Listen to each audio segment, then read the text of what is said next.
belle petite betterave fraîche. À la semaine verte aujourd'hui, on déclare la guerre aux aliments qui polluent, les aliments qu'on transporte sur de longues distances.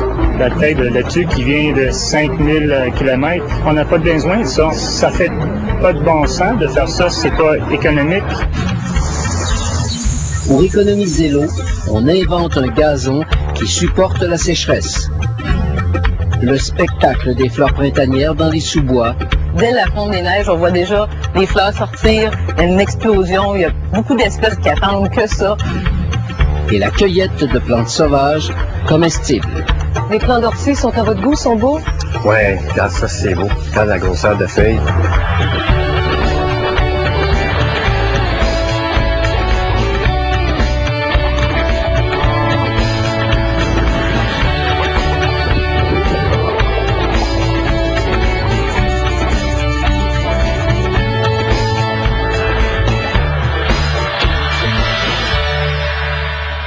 Bonjour tout le monde, bienvenue à la Semaine verte. Parlons d'abord d'environnement aujourd'hui. On le sait, à chaque fois qu'il est question de pollution, d'émissions de gaz à effet de serre, on en revient toujours à la même chose, la production et l'usage que l'on fait des carburants.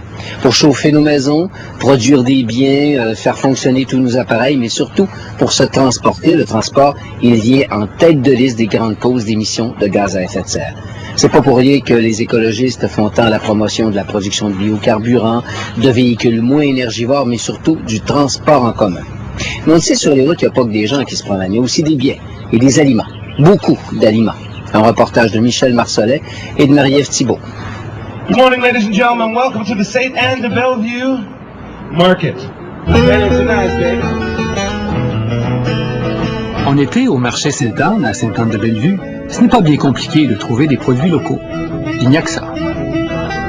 Tous les producteurs qui sont ici aujourd'hui viennent pas plus que 30 km autour de Sainte-Anne. Les consommateurs qui viennent ici les week-ends savent qu'ils achètent des produits plus frais parce qu'ils proviennent des fermes voisines et qu'ils n'ont pas passé des jours à se promener en camion. Pour eux, l'achat local est quelque chose d'important. La priorité, c'est d'encourager les producteurs locaux, ça c'est certain, en été, alors qu'il y a tout plein de producteurs, il y en a de plus en plus d'ailleurs. Donc je pense que si on les encourage pas, on ne va pas continuer à produire. La taille de laitue qui vient de 5000 km, on n'a pas de besoin de ça. Ça fait pas de bon sens de faire ça, c'est pas économique. C'était dans notre culture avant, il faudrait y revenir tout simplement. Je pense que c'est tout à fait normal de manger ce que les producteurs produisent autour de nous. $3. Au kiosque de la ferme coopérative Tournesol, Frédéric Thériault pense la même chose. Pour ce jeune agriculteur biologique, les kilos en trop, ce sont surtout les kilomètres. En effet, les aliments qu'on retrouve sur les tablettes des épiceries ont voyagé en moyenne 2600 km, environ la distance entre Québec et Winnipeg. Même le fait de consommer bio ne réduit pas le kilométrage des légumes. La majorité des produits biologiques que nous achetons nous viennent de Californie ou du Mexique. Les légumes de la ferme Tournesol, eux, ne voyagent pratiquement pas.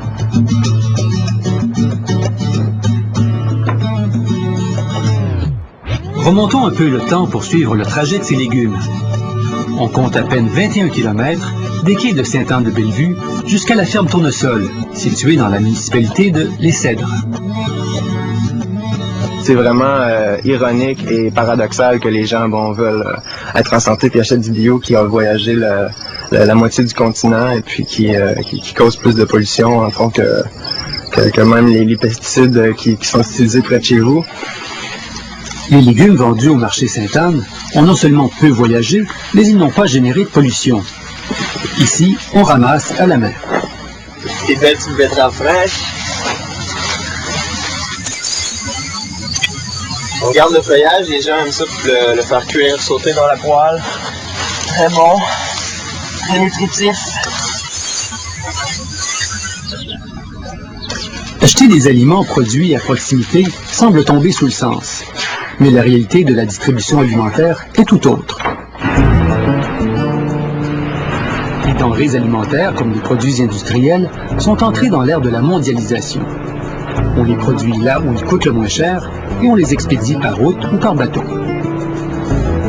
Le tiers des camions sur nos routes transportent de la nourriture. Une étude nous indique que 16% de la dépense énergétique américaine est consacrée au transport des aliments. Donc, sur le plan de l'environnement, le fait de moins transporter les aliments a un impact important. Donc, la consommation de produits locaux peut avoir une incidence importante aussi. Pour des groupes comme Équiterre, ces aliments voyageurs représentent beaucoup d'énergie gaspillée, bien de la pollution et bien des emplois perdus chez nous. Par exemple, si tous les citoyens consommaient pour 20 $ par semaine de plus d'aliments locaux comparativement à des aliments importés, on créerait potentiellement au Québec 100 000 emplois. Donc, sur le plan du dynamisme économique, de l'activité économique, le fait de consommer un produit local a une incidence certaine. Mais ici, les légumes de nos campagnes sont le plus souvent livrés dans des centres de distribution urbains avant de retourner sur les tablettes de leur région d'origine. Cette centralisation a plusieurs avantages pour les grandes chaînes de supermarchés. Elle permet d'ajuster l'offre et la demande et d'offrir dans toutes les régions les mêmes prix dans les circulaires. Tant pis pour l'essence et les bouchons. Effectivement, on est vraiment dans la logique marchande, dans le just-in-time, comme vous dites, on est aussi dans la sauvegarde des inventaires, donc faut que la chaîne de froid soit toujours maintenue, faut que les produits se conservent correctement, donc souvent, dans toute cette grande chaîne alimentaire, on transforme beaucoup les aliments, on ajoute des produits sucrants, du sel, toutes sortes d'agents de conservation. Bonjour. Vous faites ça à la télévision, là? Oui, ça va. À la coopérative d'alimentation Lamanne, à Victoriaville, on croit tellement au principe de l'achat local qu'on en a fait une politique d'achat. Nos produits locaux, c'est vraiment les bois francs. Fait que notre miel qui vient de Saint-Rosaire, on a de la bière qui vient de Anne-Nord, on a des fromages qui viennent de Chester, même dans les farines qui viennent du Moulin-de-la-Pierre ici à Saint-Albert. On préfère quasiment une épicerie juste avec du local. Dans l'achat local au Québec, le biologique tient une place importante, un peu par défaut. C'est que les producteurs bio sont souvent trop petits pour écouler leurs produits dans le réseau des supermarchés. Ils doivent donc forcément vendre dans leur région. Si le produit fait le tour de la terre, côté environnemental, on vient de passer à côté, là. Fait que c'est pour ça le local aussi. Puis si on veut que nos agriculteurs, que notre région elle vive bien, on puisse faire vivre le monde chez nous, ben il faut les encourager aussi, là.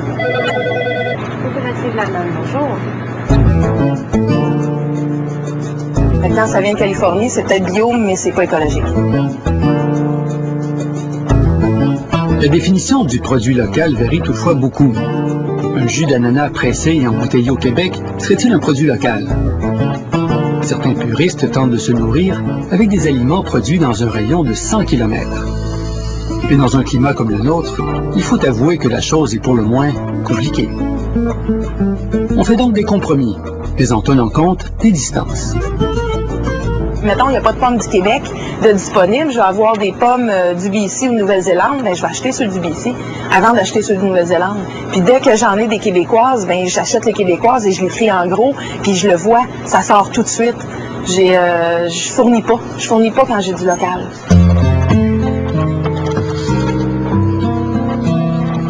À tout prendre pour ménager l'environnement, il serait meilleur de manger local que de manger bio.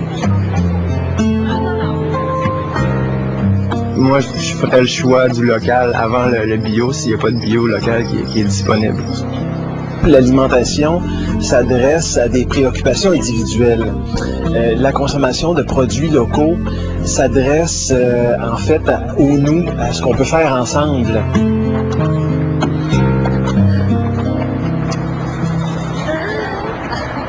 La Norvège a annoncé dernièrement qu'ils veulent éliminer d'ici 2050 la totalité des émissions de CO2 dans le pays. Et pour cela, ils vont informer davantage leurs citoyens de la provenance, justement, des biens qu'ils consomment.